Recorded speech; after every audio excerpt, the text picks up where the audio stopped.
Bonjour à tous, bienvenue dans cette nouvelle vidéo. Donc, aujourd'hui, on va attaquer quelque chose d'un peu spécial pour moi. Notamment, aujourd'hui, on va faire une exploration. Là, j'ai rencontré un petit problème sur cette interface-là et on va essayer de le résoudre ensemble en live. J'aime bien ce format et on verra si ça marche. Donc, le but ici, c'est d'ajouter de l'authenticité afin que vous puissiez voir un peu en live comment je fais pour travailler, éventuellement quels sont les problèmes avec Figma qu'on va rencontrer, et notamment au niveau des prototypes, ça, c'est souvent ça, et comment on va faire pour les résoudre. Et c'est parti donc, voilà. Je vais te donner un peu de contexte. Bon, je vais cacher ça. Pour le cacher, il suffit d'appuyer sur CTRL backslash si je ne me trompe pas. Voilà, hide UI. Voilà, pour laisser un peu de la place. Alors. Donc, voici un petit souci que j'ai eu dans un tel projet auquel j'ai travaillé. Donc là, nous avons de cet élément. L'idée est de filtrer cet élément-là via un fil de filtre, en fait. Et bon, voilà. Actuellement, qu'est-ce que j'ai fait? C'est que lorsqu'on va appuyer sur ce bouton-là, ça va faire apparaître cette filtre-là en bottom sheet. Et bon, voilà, l'idée c'est de pouvoir filtrer cette liste d'items-là. Donc j'ai déjà fait quelques solutions, mais je suis pas très convaincu et j'aimerais bien le faire avec vous. Comme ça, je vais vous partager donc mes façons de penser et comment je fais pour résoudre le problème. Et aussi, franchement aussi, là c'est un peu en dehors du travail et du coup, je suis libre, donc je suis libre de faire ce que je veux, des solutions que je propose, etc. Et j'aimerais bien aussi connaître votre avis dans les commentaires, enfin de connaître vos avis sur les différentes manières que vous aurez procédé pour telle ou telle solution, tel ou tel problème. Comme j'avais dit, vidéo un peu spéciale, donc je ne sais pas si je vais mettre la musique de fond là. J'aimerais le faire directement, comme ça, sans trop de montage en live, comme ça, directement. Donc, une fois que, au bout de quelques minutes ou une heure, donc, on arrête, qu'on a fini ou pas. Et je vais essayer de continuer cette série-là, donc, jusqu'à ce qu'on aurait trouvé des solutions. Donc, bon, voilà. Aucune solution n'est pas faite, hein. Mais, on peut tester, hein. On peut tester. Et aussi, ça peut dépendre, enfin, fortement des contextes. Et bon, voilà. Bon, l'idée là, c'est d'explorer un peu. Bon, pour commencer, je vais ajouter un prototype ici pour lancer un peu. Je vais vous montrer ce que ça fait en fait. Bon, voilà. Si vous avez des questions, n'hésitez pas donc à me demander en commentaire. J'essaierai d'y apporter une solution. Ok. Je vais aller descendre un peu. Voilà. Petite astuce, je ne sais pas si vous connaissez ça. Normalement, oui. Donc, lorsque vous faites du prototypage, ça affiche dans une fenêtre comme ça. C'est pas très cool. Donc, ce qu'on va faire, c'est ici, on va cliquer dans le vide, on va sélectionner le device. Là, si je ne me trompe pas, j'ai travaillé avec 74. Attends, je vérifie un peu. Je vais essayer de créer un nouveau frame ici avec la touche F, et là, j'ai quelques téléphones en fait, et je vais comparer ce qu'on a là par rapport au ce qu'il y a ici. Donc là, c'est 376. La hauteur là, c'est un peu variable, mais on va pas trop s'en soucier pour l'instant. Ce qui nous intéresse, c'est cette height là, 376. Donc ça correspond à quoi? Environ à, bon, voilà. Ça correspond à peu près à iPhone 13 mini. Donc c'est ce qu'on va faire. On va sélectionner iPhone 13 mini comme device. On va aller dans prototype et device, on va prendre iPhone 13 mini. Et là, donc, lorsqu'on va le lancer, voilà, on a une belle interface comme ça. Et pourquoi aussi procéder de cette manière-là? Pourquoi? Parce que actuellement, la plupart des smartphones ont encore euh, cette forme-là, donc des bordures comme ça. Ça va nous permettre de projeter un peu notre application, donc lorsque ce sera disponible sur le téléphone. Donc, de cette manière-là, on peut ajuster certains trucs, notamment ici, par exemple, on peut le remonter un peu et voir quelles sont les bonnes pratiques à faire. Donc, on va appuyer ici, là, voilà. Ça fait un bottom sheet comme ça. On peut scroller là-dedans. On peut faire ça actuellement. Ouais. Bon, voilà. Et contextuellement parlant aussi, bon, voilà, voilà. Là, nous avons ici des adresses. Il y en a beaucoup d'adresses, hein. Et hmm, voilà, voilà, voilà. Ce qui nous intéresse un peu plus, donc c'est ce côté un peu adresse en fait. Et là, on voit bien qu'on peut filtrer par résidence, agence, type, l'adresse comme j'avais dit tout à l'heure, hôtel aussi. Ouais. Donc, on peut sélectionner plusieurs éléments là, notamment compromettre solution. J'avais fait simple. Par exemple, ici pour ce côté cool, j'ai tout simplement séparé par un début. Et pour l'adresse aussi, pareil. Donc, l'idée là, c'est que lorsqu'on va cliquer là-dessus, ça va faire apparaître le clavier déjà. Et une fois que le clavier sera là, on va pouvoir faire des recherches sur les différentes adresses disponibles. Et suite à ça, on va sélectionner un ou plusieurs et ça va l'afficher comme ça. Donc, comme première solution, ce que je fais, c'est que je vais tout simplement le lister ici. Et après, je vais rajouter trois petits points. Et lorsqu'on va cliquer là-dessus, ça va réafficher la barre de recherche. Non, c'était l'idée, mais je suis pas très convaincu en fait. Bon, j'ai oublié un peu d'afficher le. Bon, ce qui est donc lié ici avec le prototype là. En fait, ce ne sont pas ces interfaces-là. Mais je fais un peu de recherche, notamment ici. Comment est-ce qu'on va faire? Comment est-ce qu'on va faire sous-catégorie? Peut-être. Est-ce que c'est déjà lié là? Voilà, on va faire ça. On tape par Navigator tout. Je sais pas.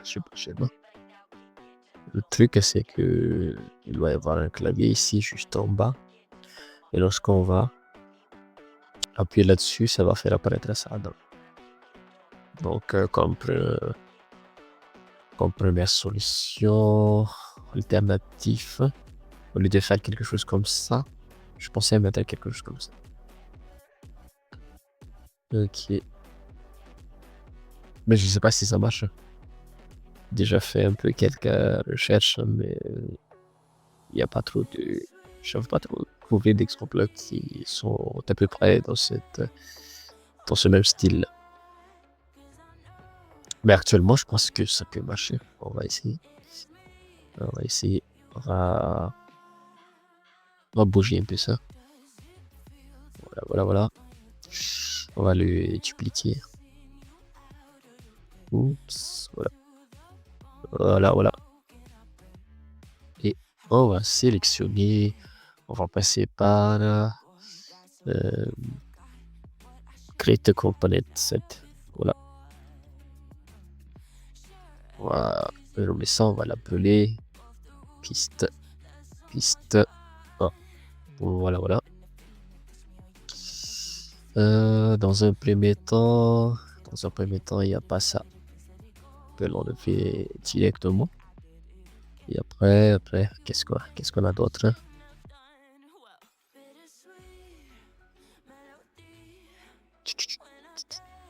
On va cacher un peu ce clavier là. Oh, bon. On va sélectionner directement ici. C'est bien. Voilà.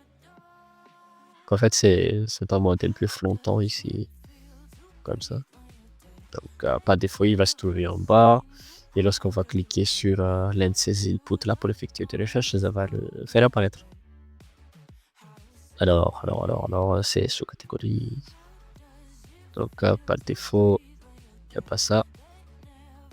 Et ensuite, lorsqu'on va cliquer là-dessus, ça va passer par là. Change to, mais pas instantanément. Ça va faire en smart animate. Ouais, 2, 300. Bon, on va essayer. Non, trop loin. 100, ouais, 100 ça peut aller. Easy out, on va mettre agenda là. Voilà. Le truc là. Oups, mais c'est quoi tout ça? En fait, pour faire apparaître changer un peu l'affichage, quelque chose comme ça. Donc, ce que j'ai fait, c'est que j'ai fait CTRL-SHIFT-AO. Ça va. Ce sont des outlines, comme on les appelle dans Figma. Ah ouais. Ça va nous faire apparaître donc il y a la structure de les trucs cachés et les différentes structures de notre design. Toc. Comment on fait? Oh, pof. Oh, je me souviens plus comment on fait pour le faire apparaître, mais déjà vous pouvez faire CTRL-SHIFT-AO.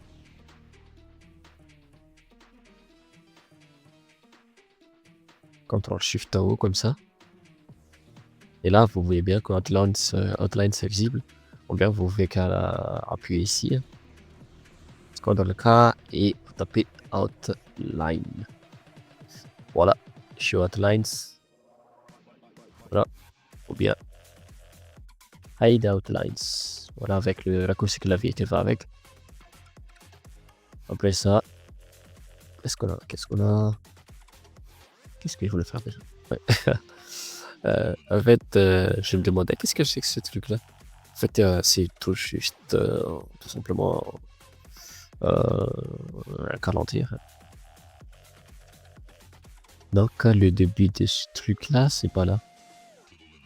C'est pas de.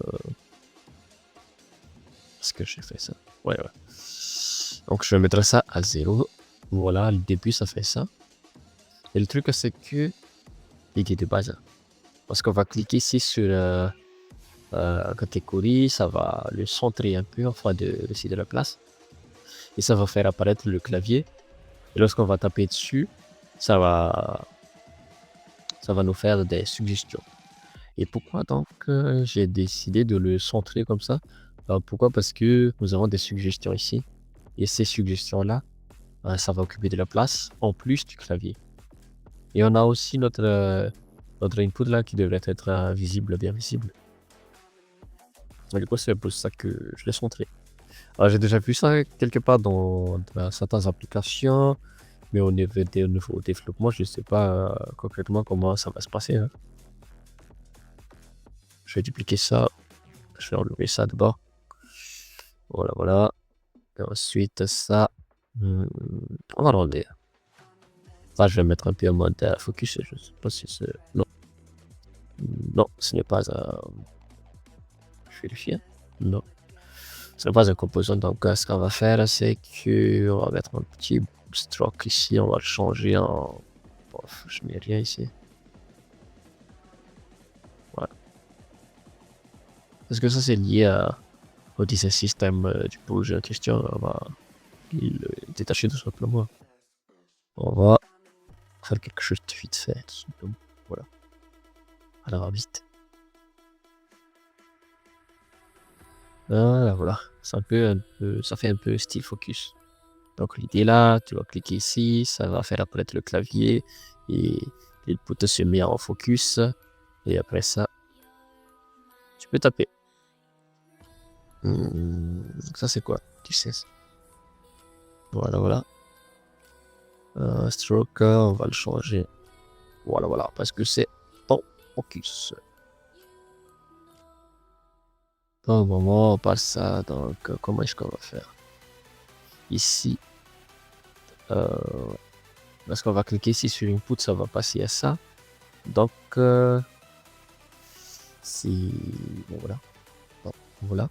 la position de tout ça. Donc ça, c'est du Klexuro. Et là aussi, nous avons ce clavier là qui est un peu caché. Mais il est là, juste en dessous. Voilà. Oups. Voilà. Il est sur un Y de 774, donc il est caché. Et lorsqu'on va cliquer ici sur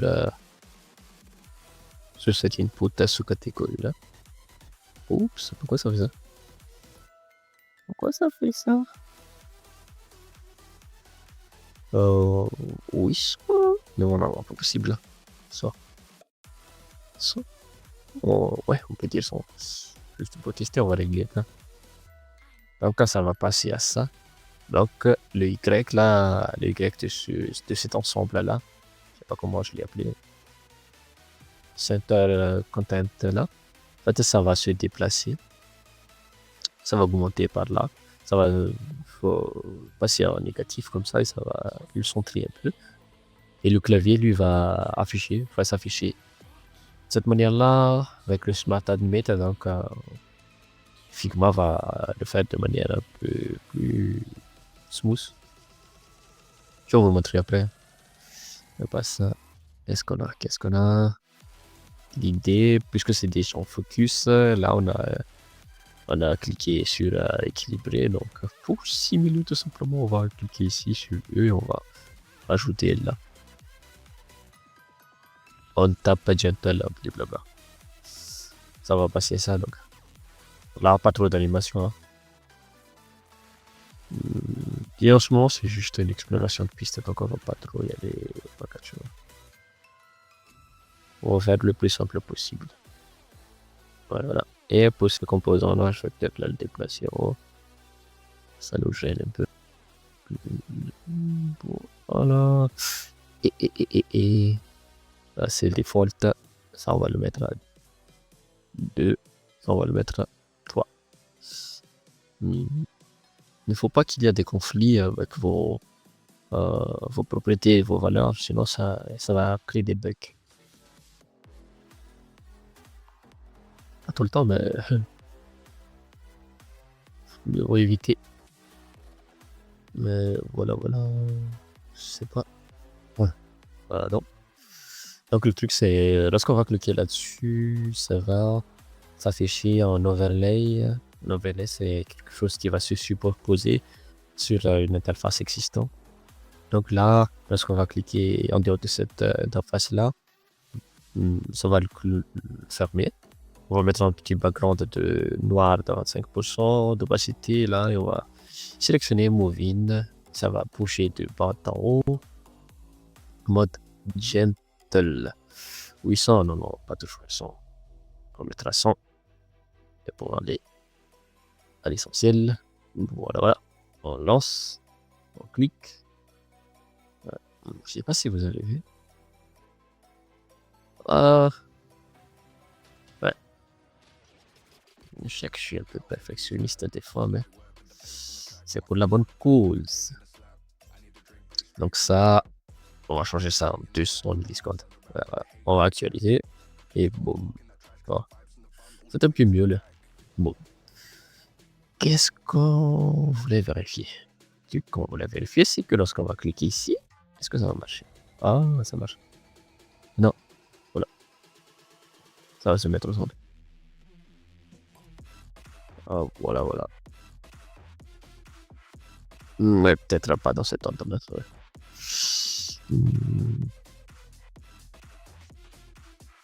Oh, voilà. Ça vient apparaître le clavier, mais c'est pas de la meilleure façon possible. Donc là, on est juste en train d'explorer. Moi, je n'aime pas trop la façon dont cet clavier apparaît, en fait. On va prendre une seconde, mais bon.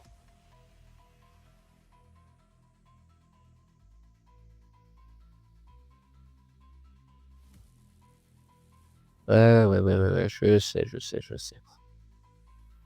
Je suis beaucoup trop perfectionniste, mais c'est juste pour explorer l'idée, mais je n'ai pas besoin d'aller beaucoup trop loin.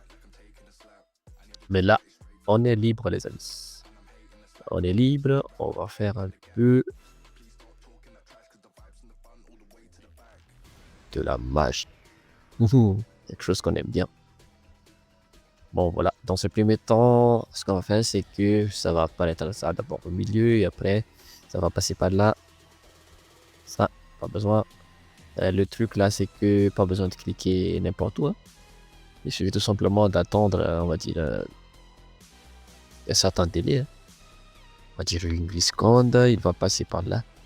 Non, une milliseconde, je sais pas trop. So. Il va attendre, on va dire, 300 millisecondes et après ça, il va se mettre en Smart Animate. Ce qui va pour l'effet de... Oups!